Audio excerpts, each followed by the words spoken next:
L'opéra La Traviata est joué demain au Théâtre de Champagne à 17h, horaire inhabituel. Et tout de suite, on va continuer à parler de grands classiques, comme je vous l'ai promis, mais cette fois-ci du côté de la littérature. À tout de suite.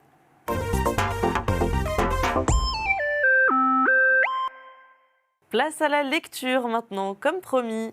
Bonsoir Mickaël. Bonsoir. Alors, vous êtes ici pour nous présenter votre nouveau livre, Il était une fin.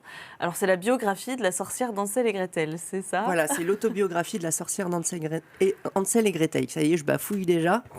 Donc, on apprend comment elle est devenue ce monstre que tout le monde connaît, avide de chair fraîche, de sang.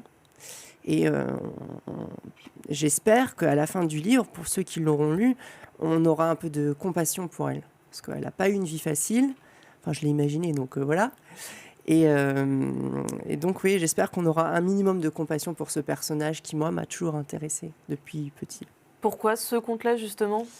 Alors, pourquoi ce conte-là? Disons que pendant l'adolescence, moi, je suis passée par une période assez compliquée au niveau de l'alimentation. Bon, je ne vais pas rentrer dans les détails, on ne veut pas du glauque. Mais disons que je ne voyais pas un autre personnage que celui-ci pour parler de troubles alimentaires. Donc, ça peut être toutes sortes en fait de troubles alimentaires ou de faim, F-A-I-M.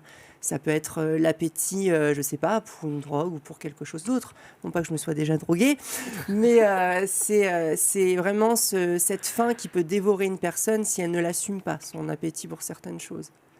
Donc oui, c'est ça qui vous a fasciné. Et donc c'est vrai que le roman est en deux parties. Oui. Donc il y a l'histoire, l'autobiographie de la sorcière. Et après, il y a toute une réflexion sur la sorcellerie aujourd'hui. En deuxième partie, il y a ce qu'on appelle un grimoire. C'est le grimoire de Griselda. C'était pour continuer un peu l'histoire en elle-même et apporter un côté un peu ludique pour les lecteurs, parce que c'est ça qui est amusant justement avec des recettes, la symbolique des couleurs en magie, en sorcellerie. Les jours de pouvoir, les lunes, etc. Donc c'était vraiment apporter un petit plus à l'histoire, à la simple histoire.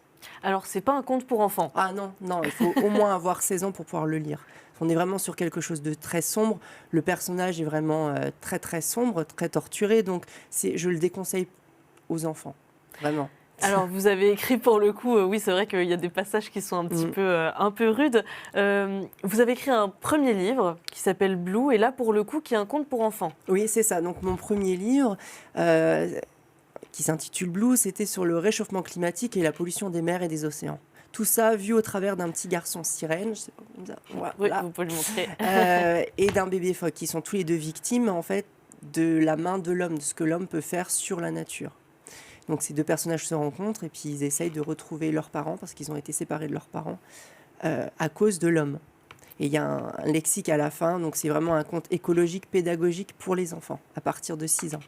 Et là, 4 ans après le Covid, moi j'ai eu envie de faire autre chose, quelque chose de différent, parce que j'aime bien changer de casquette et d'écrire autre chose, parce que on est composé, tout le monde a une part d'ombre et de lumière, donc ça fait partie d'un individu. On n'est pas uniquement quelqu'un de très positif ou très joyeux, voilà.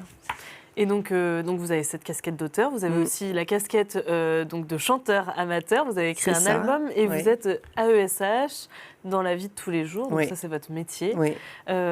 Tout ça, j'imagine que ça nourrit aussi votre art. Alors, essayer d'apporter du bien-être et du soin, mais d'une autre façon aux personnes. Donc par l'écriture, par les illustrations, les gens aiment beaucoup les images, par les chansons aussi. Donc moi j'ai autoproduit mon premier album qui s'intitule Totem. C'est un hommage à mes origines amérindiennes parce que je suis en partie cherokee. Et en fait je ne compose pas. J'écris mais je ne compose pas. J'ai coécrit les textes avec Sandrine Aubertin et les compositions ont été faites par Eric Miller. D'accord. Donc et tout ça enregistré à Troyes, au studio Âme du Temple. Troyen. Voilà, c'est et donc oui, parce que dans les deux ouvrages aussi, c'est vos illustrations. Oui, voilà. Je pense qu'on n'est jamais mieux servi que par soi-même. Et comme j'aime bien faire les deux, j'ai voulu allier ma passion qui est le dessin, parce que ça fait partie aussi de mon cursus scolaire. J'ai fait des études d'art plastique, parce que je suis aussi enseignant contractuel en art plastique. et allier l'écriture. Donc c'est une autre forme d'expression. Où est-ce qu'on retrouve votre roman Il était une fin et à quel prix? Alors, mon livre, Il était une fin et même Blue, on les retrouve sur le site de l'éditeur, YIL Édition, YIL Édition, par mois, directement par mois sur les réseaux sociaux ou pendant les séances de dédicace qui arrivent prochainement et bientôt sur le site de la FNAC. Donc, c'est uniquement sur Internet. Et donc, les séances de dédicace, c'est dans pas longtemps. La prochaine, c'est quand? Tout bientôt. La prochaine, c'est le 10 février à Cultura à Sainte-Part-au-Tertre.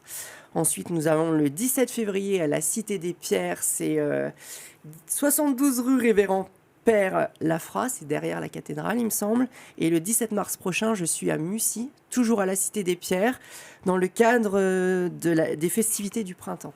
Il y aura d'autres exposants, dont moi.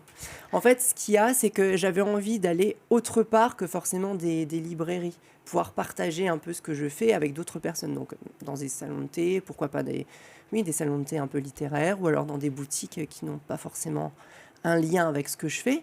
Quoique, avec Il était une fin, la Cité des Pierres, c'est une boutique ésotérique. Donc, il y a un lien quand même. Il y a quand même toujours un lien dans ce que vous, dans ce que vous produisez. Oui. Merci beaucoup, Mickaëlle. Merci à vous pour votre accueil. Donc voilà, le livre Il était une fin, donc disponible sur le site. J'imagine qu'on peut retrouver toutes vos informations sur les réseaux sociaux, sur Instagram, sur Facebook, sur TikTok aussi. Et puis venez me voir, je ne mange pas. Contrairement à Griselda. Voilà, c'est là. Merci beaucoup, Mickaëlle. Mickaëlle. À vous, merci. C'est la fin de votre émission culturelle. On se retrouve la semaine prochaine, même jour, même heure. Bonne soirée sur Canal 32.